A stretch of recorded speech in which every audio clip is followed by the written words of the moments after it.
황순원 작가의 독 짖는 늙은이입니다. 네, 수작이죠, 한마디로. 읽으면 읽을수록 더 수작이라는 것을 더 많이 느낄 수 있습니다. 네, 정말 뛰어난 작품이지만 네, 읽고 싶지 않은 작품이기도 해요. 일단 너무 슬픕니다. 내용이 너무 슬퍼요. 이렇게 아픈 일들이 한꺼번에 몰려서 발생하기도 쉽지 않을 것 같습니다. 그걸 뭐 다 모아가지고 써놓은 거겠죠. 그리고 마지막에 또 희망을 품기가 어렵습니다. 뭐 열린 결말을 가지고 딱 희망을 품으면 좋은데, 혹은 뭐 중간이나 끝에 희망을 품을 수 있는 내용들이 있으면 좋은데, 희망을 품기 어려운 결말이에요. 독 짖는 늙은이인 송영감, 네, 송영감이 이제 독 짖는 늙은이인데 마지막에 이제 곧 죽을 것 같습니다. 아마 몇 분, 몇 시간이면 죽을 것 같아요.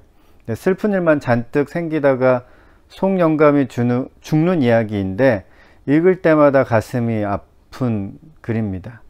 1950년 2월에 발표된 이 작품은 사실 발표된 시기를 생각할 때도 참 슬퍼요. 조금 있으면 이제 한국 전쟁이 터질 것이라는 사실을 전혀 모른 채 이제 독 짖는 늙은이는 세상의 빛을 보게 된 거죠.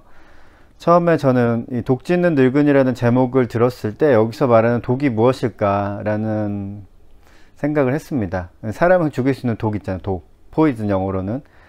그걸 의미하는 걸까. 그래서 독 짖는 늙은이, 뭔가 이 늙은이는 누군가를 독살하기 위해서 독을 만드는 늙은이인가 라고 생각을 했어요. 혹시 그런 것인가 하고 짐작을 해보기도 했어요. 근데 두 쪽만 읽으면은 제목에 나온 이제 독은 항아리와 같은 질그릇을 의미한다는 것을 알 수 있습니다. 또 읽다 보면 일부러 헷갈리게 독 짖는 늙은이라고 제목을 지은 것이 아닌가 라고 이제 추측을 해보게 돼요. 근데 독은 그릇일 수도 있고 독은 사람을 죽이는 성분을 의미할 수도 있잖아요. 근데 어쩌면 독 짖는 늙은이는 독을 짓다가 독이 생긴, 여기 앞에 독과 뒤에 독은 다른 의미의 독입니다. 독을 짓다가 독이 생긴 늙은이라는 중의적인 의미를 전달하기 위한 제목인지도 모르겠다는 생각을 여러 번 읽으면서 했습니다. 이 소설은 욕으로 시작합니다. 강렬한 시작이죠. 이렇게 시작합니다. 2년 이 100번 죽여도 쌀년, 앓는 남편도 남편이디만 어린 자식을 놔두고 그래 도망을 가? 그것도 아들놈 같은 조수놈 하고서? 그래 지금 한창 나이란 말이디? 그렇다고 2년 내가 아무리 늙고 병들 없기로서니 거랑질이냐 할 줄 아니 2년? 네, 읽기 어렵네요. 네, 독을 품은 늙은이의 욕설과 함께 소설은 시작합니다. 아내의 이야기도 들어봐야 뭐 종합적인 판단을 할 수 있겠지만 송영감의 말로 봐서는 아내가 정말 나쁜 짓을 저질렀고 송영감이 이런 욕을 할 만한 상황이라고 여겨집니다.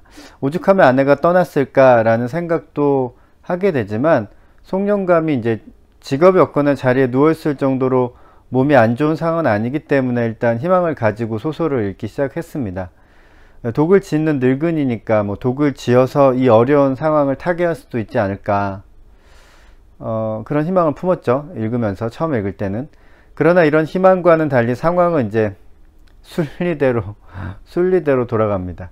송영감이 나이 들고 병이 들었고 송영감의 조수와 아내는 눈이 맞아서 달아났고 어린 자식은 키울 능력이 없어요. 송영감에게.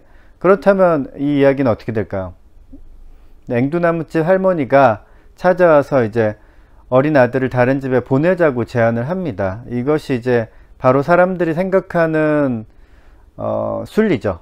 이런 상황에서 생길 비극을 조금이라도 이제 줄여보자 라는 제안인 거죠.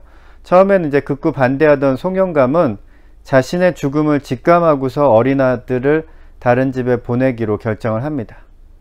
그리고 자신은 이제 뜨거운 가마 속으로 들어가면서 이제 소설은 끝나죠. 그러나 송영감은 다시 일어나 가마 안쪽으로 기기 시작했다.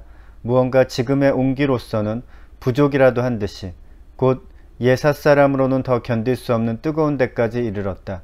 그런데도 송영감은 멈추지 않았다.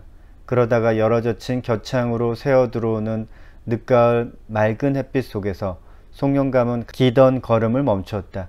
자기가 찾던 것이 예 있다는 듯이 거기에는 터져나간 송영감 자신의 독조각들이 흩어져 있었다. 송영감은 조용히 몸을 일으켜 단정히, 아주 단정히 무릎을 꿇고 앉았다. 이렇게 해서 그 자신이 터져나간 자기의 독을 대신이라도 하려는 것처럼. 이렇게 소설은 끝이 납니다. 전에도 이 소설을 읽고 느낌을 정리하고 싶었어요. 좋은 소설이고 유명한 소설이고 그래서 느낌을 정리하고 싶었는데 그러지 못했던 이유는 송영감이 죽은 것인지 그렇지 않은 것인지 모호해서 조금 더 자세하게 정확하게 읽어봐야 되겠다고 생각했던 것이 한 가지 이유였고, 사실 이제 송영감이 죽을 것이라는 사실을 알고 있었지만 저는 그것을 부인하고 싶었던 것 같아요. 이걸 자살이라고 해야 할지 아니면 이미 죽은 것 같은데 자기가 죽고 싶은 자리에 간 것인지 좀 헷갈렸습니다. 근데 아마도 후자일 것 같아요. 이미 송영감은 가망이 없었습니다. 다른 모든 사람들도 알고 있었고 송영감만 이제 부인하고 있다가 결국 이제 알아차렸죠. 근데 왜 가망이 없는지 이제 정확히 설명하지는 않습니다. 소설에서는 뭐 병명도 제대로 안 나오고 의사도 등장하지 않습니다. 근데 그냥 다 알고 있었던 거예요. 송영감의 아내가 어린 자식을 남겨두고 도망간 이유는 사실 그런 운명에 대한 송영감의 운명에 대한 인지를 했기 때문이죠. 송영감이 제대로 이제 독을 만들 수 없었고 그 독이 가마 안에서 구워지다가 다 터져버리는데 그 터져버리는 것은 마치 송영감의 시간이 끝났다는 것을 알리는 시계 알람 같은 그런 느낌이었습니다. 앵두남집 할머니가 송영감의 어린 아들을 다른 집에 보내자고 한 것도 이제 그가 끝이 날 것이라는 사실을 할머니도 알고 있었기 때문이죠. 송영감만 이제 그 사실을 부인하고 있다가 결국 자신이 만든 독이 터지는 소리를 듣고 쓰러진 후에 깨닫습니다. 다음날 송영감이 정신이 들었을 때에는 자기네 뜸막 안에 누워 있었다. 옆에서 작은 몸을 오그리고 훌쩍거리던 애가 아버지가 정신 든 것을 보고 더 크게 훌쩍거리기 시작했다. 송영감은 저도 모르게 애 보고 안 죽는다, 안 죽는다 했다. 그러나 송영감은 또 속으로는 지금 자기는 죽어가고 있다고 부르짖고 있었다. 독짓는 늙은이는 슬픈 이야기입니다. 정말 슬픈 이야기예요. 그러나 있음직한 이야기입니다. 독짓는 늙은이는 이제 나름 기술이 있었지만 급변하는 세상에서 밥벌이조차 쉽지가 않았습니다. 그 당시에는 뭐 그런 사람이 한둘이 아니었겠죠. 분명히 좋은 기술과 많은 지식을 가지고 있다고 할지라도 세상이 너무 빨리 변해서 도태되는 사람이 아마 적지 않았을 것입니다. 가슴 아픈 이야기로 가득 찬 소설인데 잘못한 사람은 하나도 없는 것 같아요. 송영감은 아내를 욕했지만 아내도 이제 살 길을 찾아 떠난 것이고 아버지로부터 어린 자식을 떼어내려던 이제 앵두나무집 할머니도 그 아이의 살 길을 찾아준 것이고 가마 근처에서 몸을 녹이고 있던 이제 거지들도 살려고 그런 거죠. 독을 짓는 늙은이가 독을 품었지만 결국 자신이 품었던 독을 뱉어버리고 마지막에 경건한 모습으로 임종을 맞이합니다. 독짓는 늙은이는 자신에게 있던 그 독이 빠졌다는 의미에서 아마 이 소설은 해피엔딩일지도 모르겠어요. 황순원 작가의 독짓는 늙은이였습니다.